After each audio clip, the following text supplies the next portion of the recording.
আসসালামু আলাইকুম ওরহমতুল্লাহি ওয়াবারাকাতুহু। নেশাদার দ্রব্য পানকারীদের ইবাদত বা নামাজ কবুল হয় কি, বা ইসলামের বিধান কি?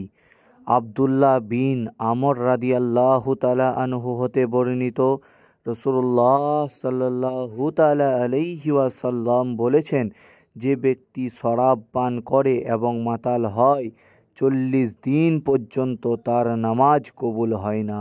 সে মারা গেলে জাহান্নামে প্রবেশ করবে, আর যদি সে তওবা করে তবে আল্লাহ তাআলা তার তওবা কবুল করবেন। সে পুনরায় শরাব পানে লিপ্ত হলে কিয়ামতের দিন আল্লাহ তাআলা তাকে রাদগাতুল খাবাল পান করাবেন। সাহাবাগণ জিজ্ঞাসা করেন, ইয়া রাসূলুল্লাহ, রাদগাতুল খাবাল কি?